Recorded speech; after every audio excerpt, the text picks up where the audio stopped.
Hello and welcome to the Daily Royal. My name is Shelby and I have been a royal watcher for the past 10 years. In this podcast, I talk about the daily events of 7 of the European monarchies. So I talk about Belgium, the UK, Denmark, the Netherlands, Norway, Spain, and Sweden.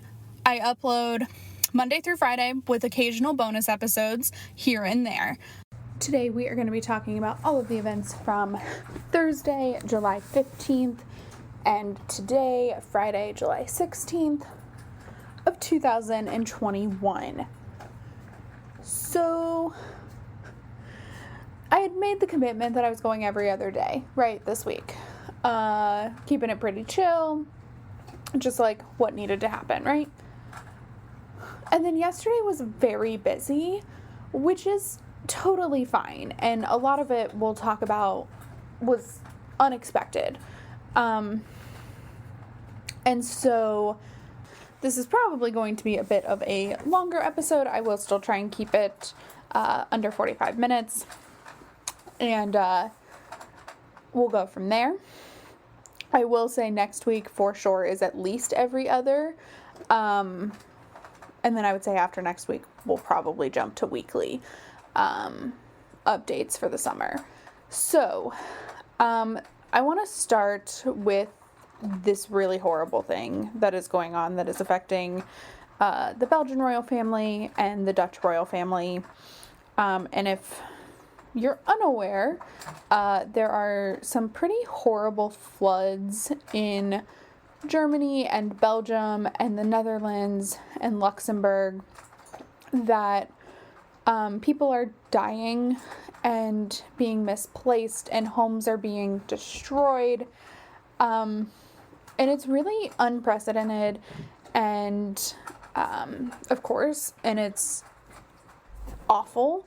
And so this is, a thing that will happen in the world because climate change is real and, things like this unprecedented kind of flooding happen. And, when I thought about this podcast, when I started it, this is one of those things that, I never really thought about in doing, royal news daily updates,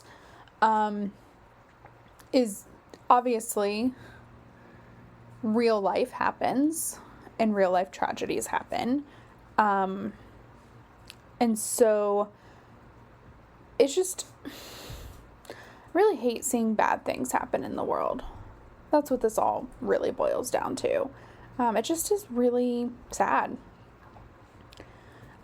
So over the past couple of days, King Philippe and Queen Mathilde, as well as King Willem-Alexander and Queen Máxima, visited various regions throughout their countries, respective countries, to learn more, to provide support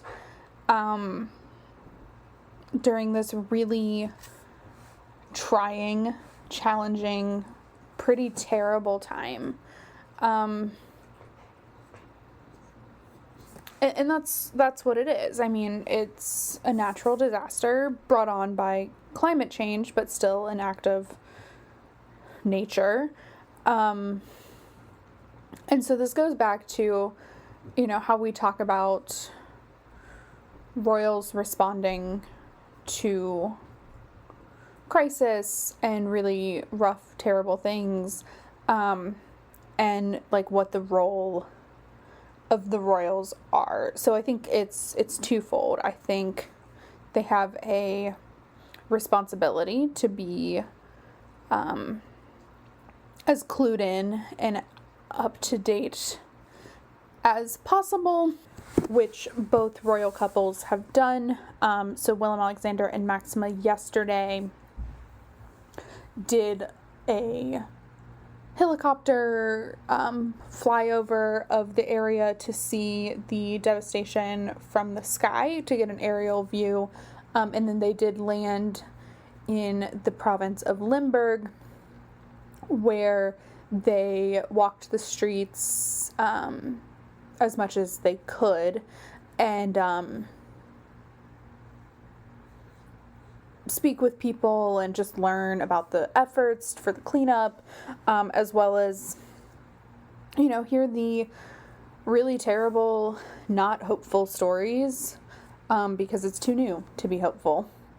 And then the same with King Philippe and Queen Mathilde. Yesterday they visited a shelter where people had evacuated to, and had a brief meeting on the efforts, the rescue efforts, and the I'm going to use the word damage control, which I'm using in like a positive light, like the people who are cleaning up and making sure that as many people as possible are safe and alive and found, and that process. And then today they visited an additional province that has been one of the worst.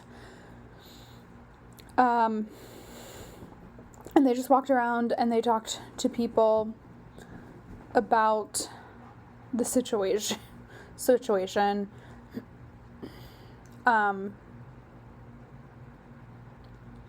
And, walking in depths of water that are pretty unimaginable.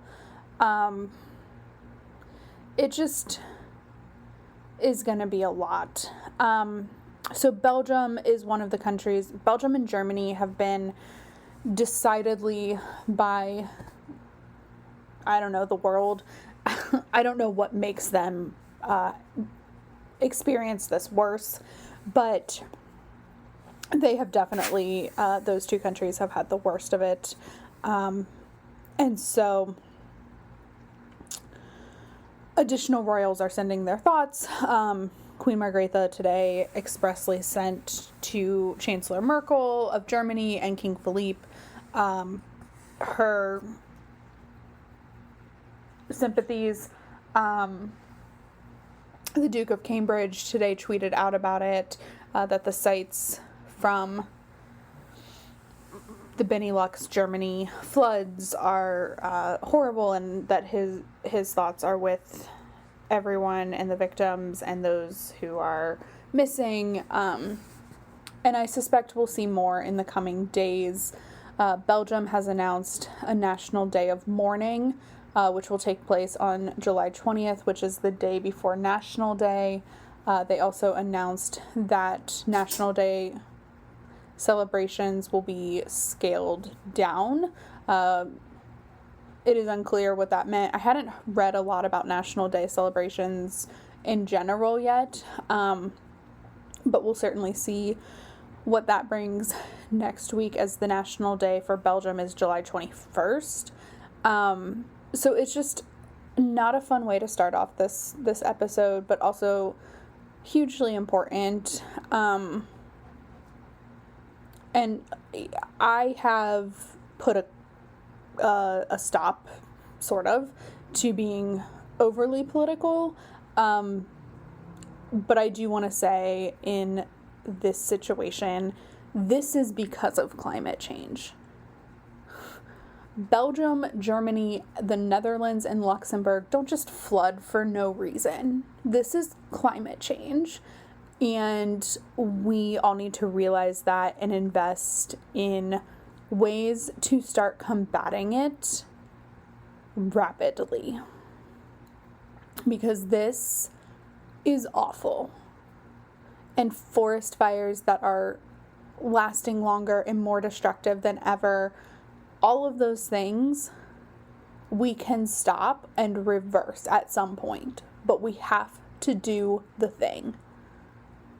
Please research how you can make an impact on climate change. Reach out to companies that are causing the most harm. But do as much as you can too. Don't just say this problem is too big. Like, if we all said that, of course it is. But if we all take little actionable steps, things do get better. So soapbox moment over. So now we are going to jump in. We've talked about the events in Belgium, so we are going to move over now to the British royal family.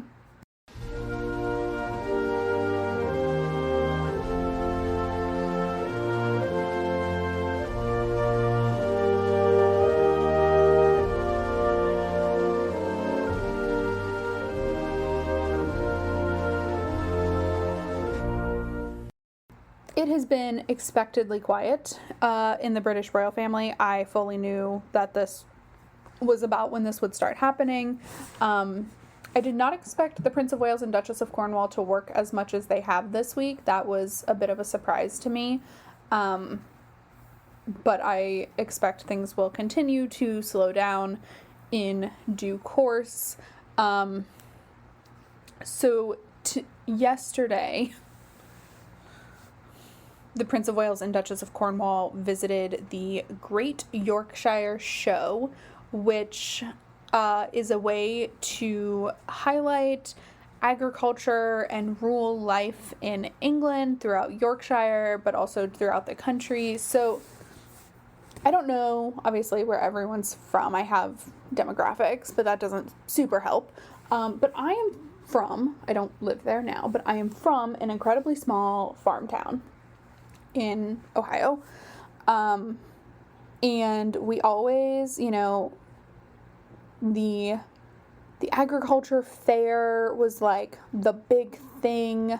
We did Future Farmers of America, like rural life and agriculture life, and rural fairs like this where livestock and poultry and kind of everything is being shown off. And making it accessible and fun to see. This was like a normal part of my childhood. I personally did not raise animals. My best friend had cows and pigs. My family had cows and pigs. I did not. I was the city girl. I grew up in this town center, essentially. But I was the city girl of our family, but I would, help with my family's pigs and cows and my best friend's pigs and cows. And this was just like a normal part of my life. So the Great Yorkshire Show reminded me a lot of that time growing up. It was just really interesting to see it that way. And so they visited different areas. There seemed to be some dog showing happening, which is something that I did not do or knew of in my childhood. That I think is a very British thing. But the whole thing was just very reminiscent of the way I lived my childhood and knew of and felt very normal until I left that town, and now it's nice to drive through and see all the farms, but I am very happy to leave and come back to the city. So that was the main event publicized. Today, the royal family social media shared that over the past few days, Queen Elizabeth has been partaking in conversations with young Commonwealth leaders who run organizations like nonprofits that are supported by the Queen's Commonwealth Trust. There haven't been, I'm about to check the court circular for the past 2 days, but up until then, there hadn't been any reporting of that. So I'm not sure if that's just happened really yesterday or what was going on. They were lovely, but I don't have a ton of context other than what I just gave you, which is fine. So I'm going to look at yesterday's, and there is nothing there for Queen Elizabeth other than it's not even her doing it. She sends the Marshal of the Diplomatic Corps to basically have a meeting for a farewell audience. So that was, she does not do the farewell audiences like some royals do. she will only do the letters of credence. And then we have the Great Yorkshire Show. And then at Kensington Palace, the Duke of Cambridge held a meeting for the Earthshot Prize,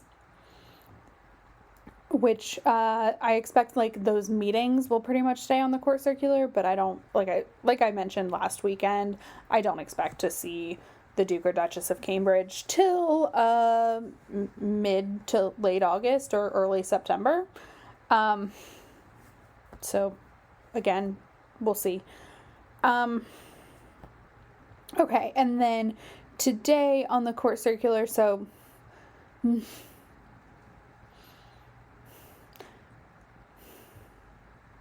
nothing was really happening on the social media front, the in-public, in-person appearances, but behind the scenes at Clarence House, the Prince of Wales held a meeting with representatives from the Duchy of Lancaster, the Crown Estate, the Duchy of Cornwall, and the church commissioners for England, and the National Trust for Places of Historic Interest or Natural Beauty. I don't know what that means.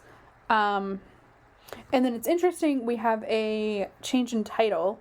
So then we go, His Royal Highness the Duke of Cornwall this afternoon held a Duchy Land Stewards meeting. So this was like in his capacity as Duke of Cornwall. I don't know. But anyway, those were the two things happening there. Not a ton, but certainly a few more events than I was anticipating. So that is what was going on in the UK over the past couple of days. And so now we are going to move over to the Danish royal family.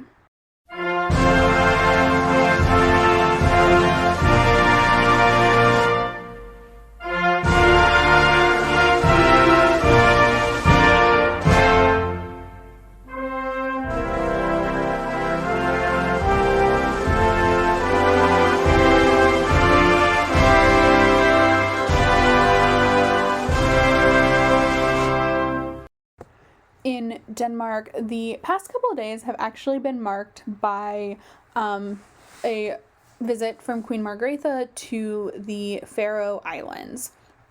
So this is something that I haven't really talked about too much because there hasn't been a need for it. So I want to give like a little bit of context and then go into the daily schedules. So Queen Margrethe, or Denmark, Queen Margrethe specifically, is the head of state for more than just the country of Denmark. She is the head of state for the Faroe Islands and Greenland as well. They are not Danish, they are their own thing, but Queen Margrethe is the head of state of them, much like Queen Elizabeth is the head of state for Commonwealth countries like Canada. And, you know, the Faroe Islands and Greenland make their own governing decisions, but they do have Queen Margrethe as head of state. And so, much like when Commonwealth tours will happen, it is normal for there to be summer tours to the Faroe Islands and Greenland by the Danish royal family. Last year, because of pandemic, those did not happen. I think last year was like a scheduled Greenland visit by Margrethe, and but like they happen pretty frequently in the summer. It's kind of like we have Scotland Week and Wales Week and in the British royal family, where they'll go to different parts of the United Kingdom and spend a week and take on engagements and just be a physical presence on the country or region. I think country, I don't know. I'm very sorry. I probably called things the wrong thing right there. I'm very sorry. But this is this was really interesting. They had scheduled it, so it's been on the calendar for a little while. And they didn't really announce the schedule of events until like a couple days before. There's not a lot of press coverage to my knowledge, which is logical to me, given that we're in a pandemic. And it is seeming to be a big deal to the people on the islands, but that's maybe it, or maybe that's just the way I am looking at it, because I've never had to look at Faroe Islands news before, so it is a thing that is well received. So we'll talk about a little bit about the scheduled events. I am pretty terrible with pronunciation. I think I have mentioned that before. And so I'm going to be very non-committal to city names, and we're just going to move past it, because this is like a personal thing, but I get like very self-conscious when I say something wrong. It's just something that I don't handle well. I don't like to, I have a huge fear of embarrassment, which is really interesting for someone who puts a podcast up literally every day and has embarrassed themselves many a time. But that was a growth experience, and for some reason saying something wrong and feeling uneducated is not a good thing for me, so I just don't do it. That's why I don't pronounce a lot of things. I don't always talk about region names unless it's in a language and a region that I can pronounce. It's hard for me, so sorry. Yesterday, Queen Margrethe started the week-long visit to the Faroe Islands. She arrived by the royal yacht to a welcome ceremony at the port of Tórshavn. And then, so the welcome ceremony was there. It looked wonderful. Seriously, we need to just make all of these photos like tourism shots, because it just is so quintessential Nordic. Like arriving, and maybe it's because it's arriving to a dock or, something like that, but it's so bizarre to just see all these sailboats, and it's all very like Scandinavian looking and pretty, and just make them all the tourism ads. So that was the start of the visit. The remainder of the day, she visited the Parliament Center for the islands. There aren't a ton of pictures of this. There is a picture of like a meeting with Queen Margrethe and various representatives of the Parliament. The way, and this is a Google Translate thing, I am sure, or I guess I'm not sure, I assume, is the Parliament seems to be the chairs set up in what they Google and the royal household together combined called the Parliament meeting room. There were 6 chairs, so I'm not sure if that is the entirety of the Parliament of the Faroe Islands, but I found it very funny nonetheless to only have 6 chairs. Because it just looks silly. I now have to know if there are how many members of the Faroe Island Parliament there are. Okay, so there are more than 6. But like, I would say between 25 to 45 members. I'm not going to go through and count all of them, but there are some, it's a smaller membership. Oh, I'm sorry. Here you go. 33 members. There we go. Wikipedia for the win. So that was the first part of the official schedule after the welcome.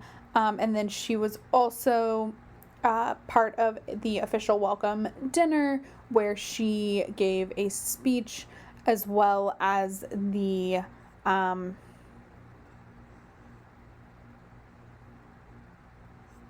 prime minister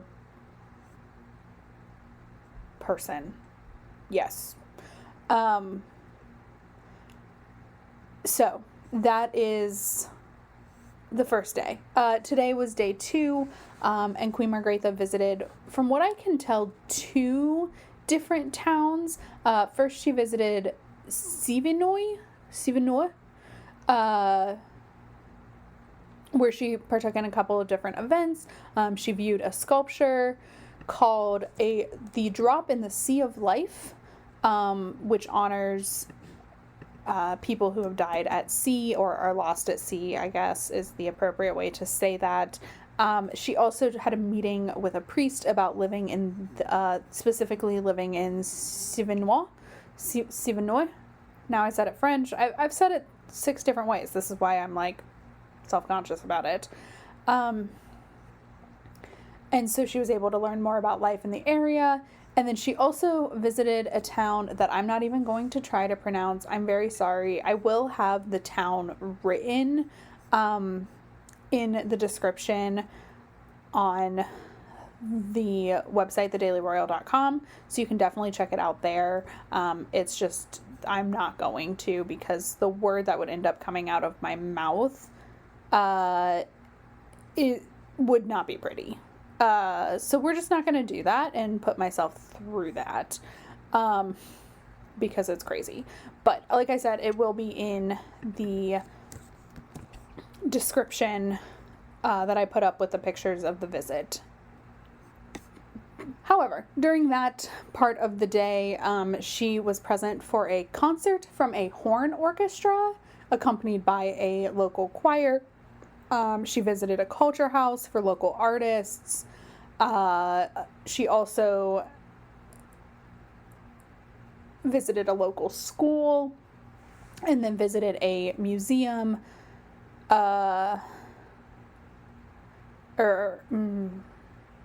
maybe not. It looks like a museum, but it's an art exhibition piece. I apologize. It just looked like a museum, but museums and art galleries look very similar to me. So, sorry about that, but it was an art exhibition focused on life in the Faroe Islands.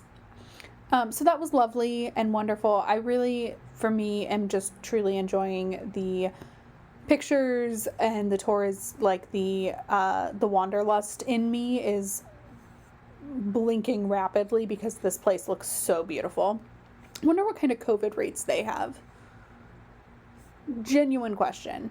Not going to research it now, but genuine question. So anyway, that is what was going on in Denmark. So now we are moving on to the Dutch royal family.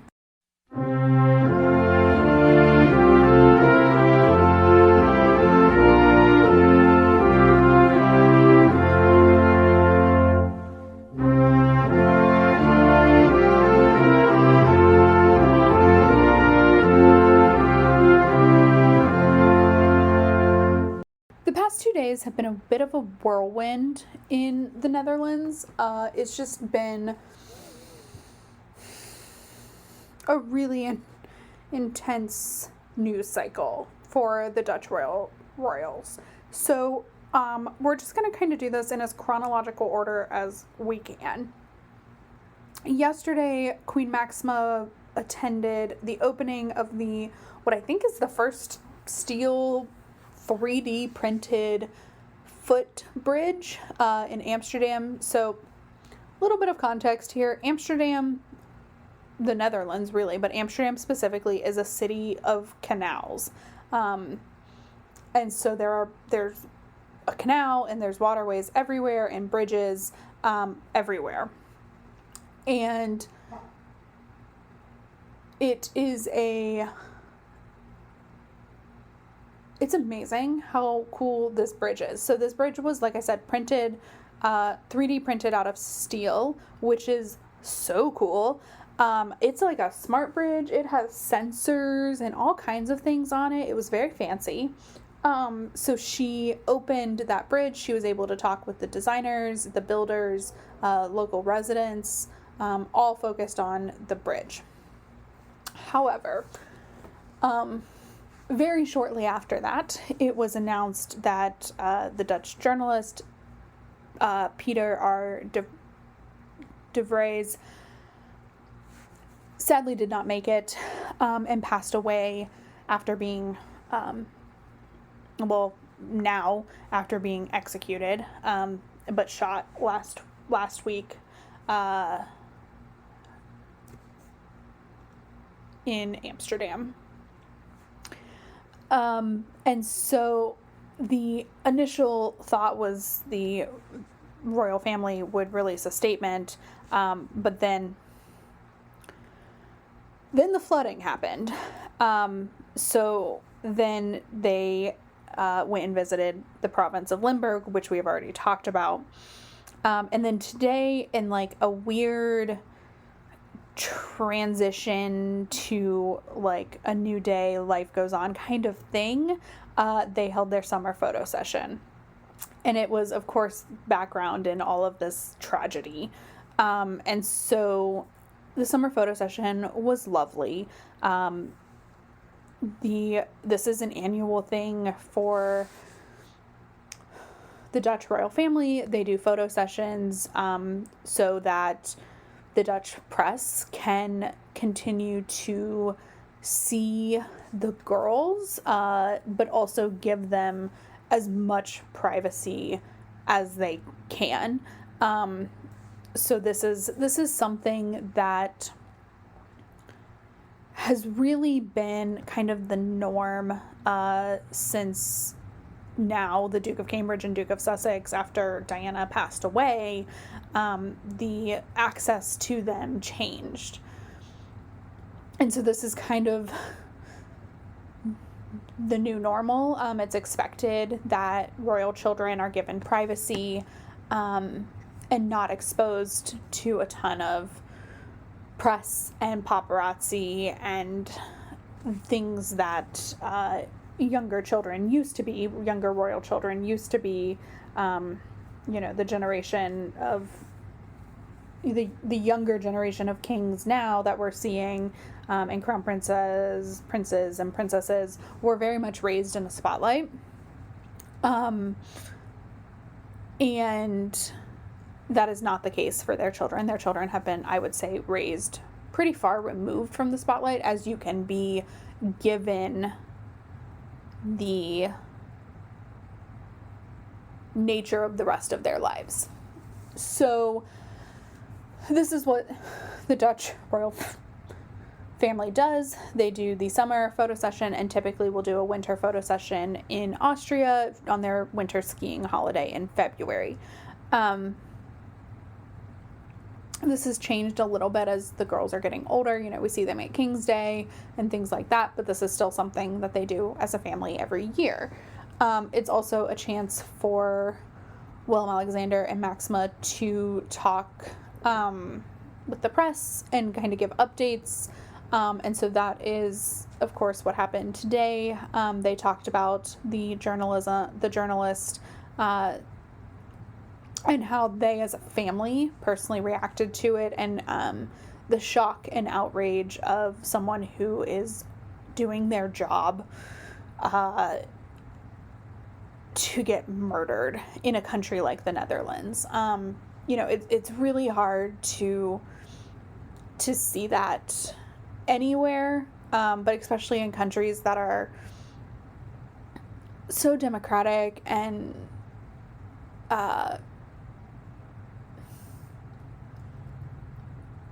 first world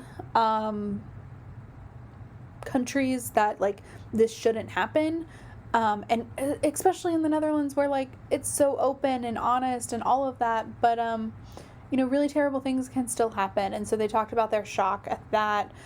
They talked about the girls and their next steps, with Amalia going on to her gap year, whatever that may be. I don't know how much of that they're honestly going to release because it is her private, like, time, in terms of this is a chance for her to, this is her chance to live as normal of a life as possible. And with Alexia going to Wales next year for school at the United World College in Wales, they talked about that. You know, it's just a way to talk about experiences over the past typically 6-ish months since we've seen them last. But of course it's a pandemic year, so everything's a little bit different. They went with like a bright colored theme this year, which was fine and wonderful, but definitely not my favorite. I'm a sucker for like the blue and white aesthetic that they went with last year, and this year just did not live up to that. The interactions are amazing. Somehow these, like, we just saw them in May, I think was the last time, but it feels like they were just even more grown up and more adult, and like that's the crazy wonderful part of this generation kind of growing up, is every time you see them it's something different, it seems like. So that is the summer photo session. You know, it was something I was really looking forward to at the beginning of the week, but like with everything that's happened in the past couple of days, it felt really weird. I'm not gonna lie, it just felt like a really weird time to have a photo session like that. But anyway, that's how it goes. And so with that, we are gonna move over now to the Spanish royal family.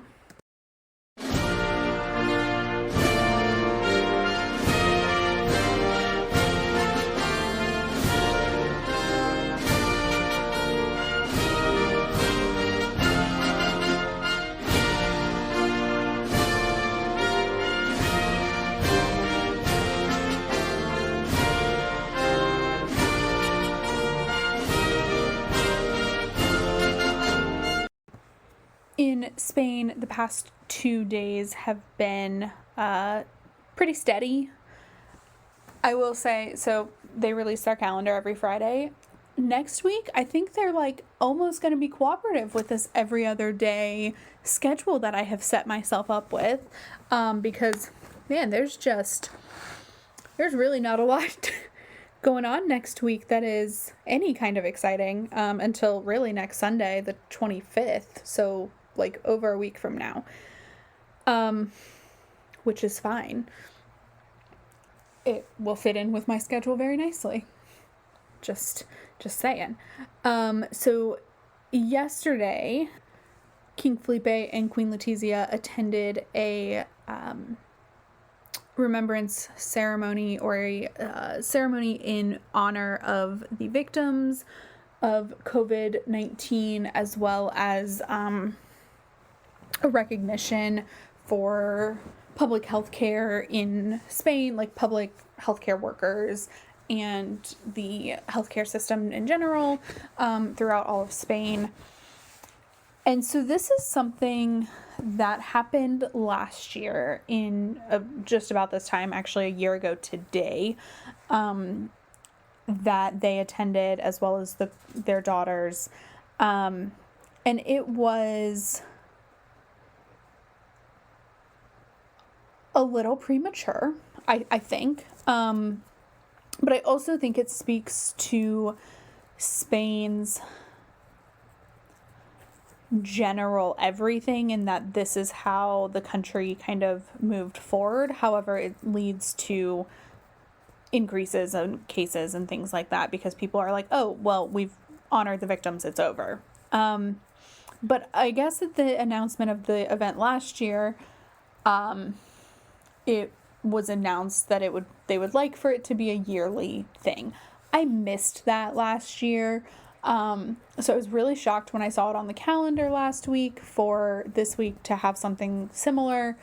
I will say this year was a little more hopeful. It was a really interesting, like, contrast, because of course you're mourning people who have passed, and it's really sad, and at the same time, there's this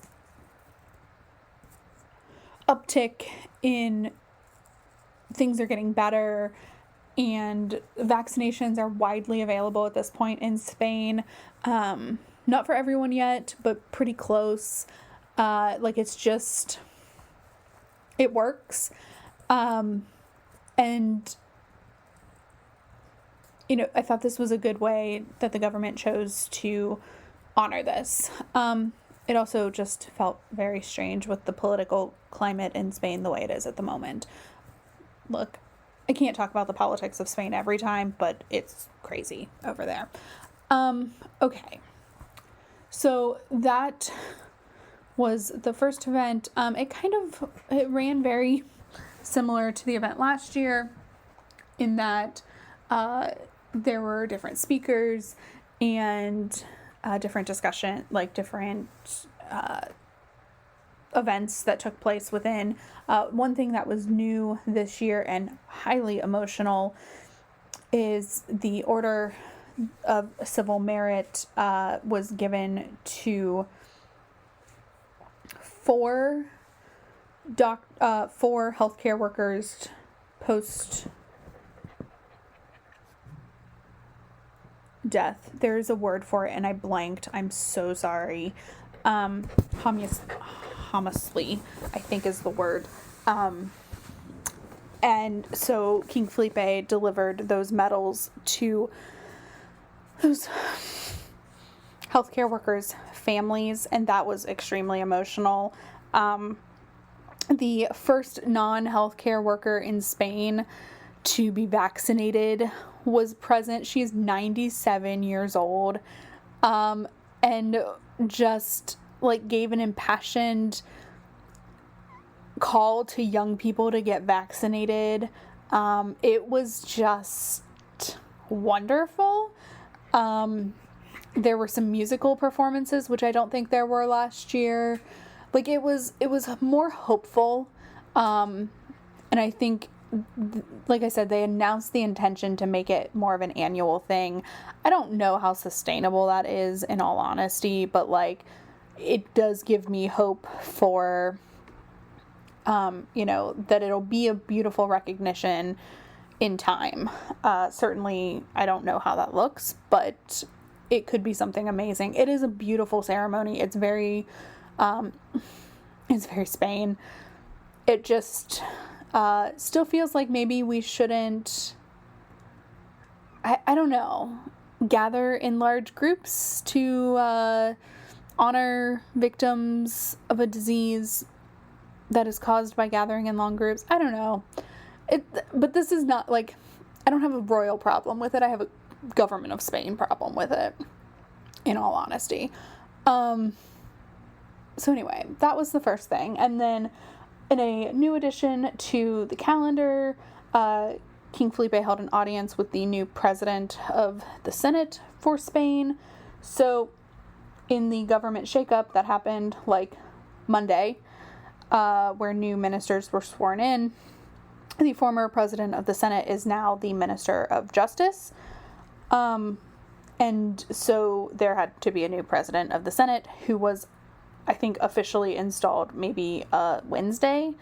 And his first official event was the homage ceremony.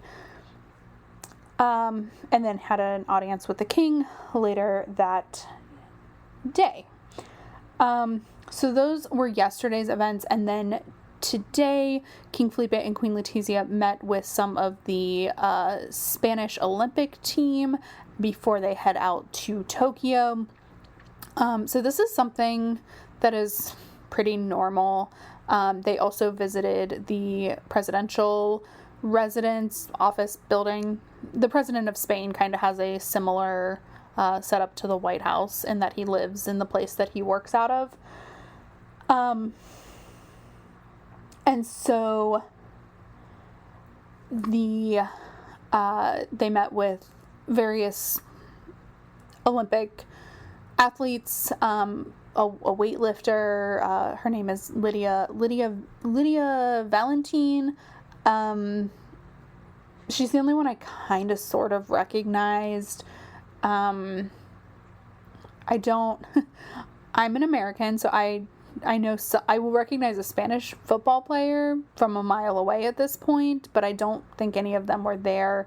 The Spanish basketball players are not there. They're weirdly in Vegas, which is confusing, before they go to Tokyo.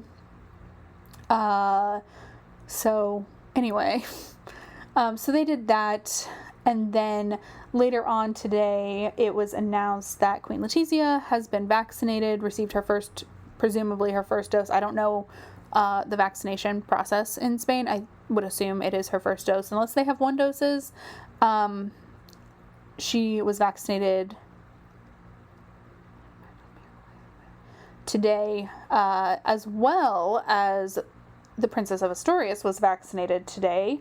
And so because she is going to study abroad next year, was able to receive a vaccination ahead of time. I assume this is probably like an entry requirement for UWC, is to be vaccinated by the time you arrive.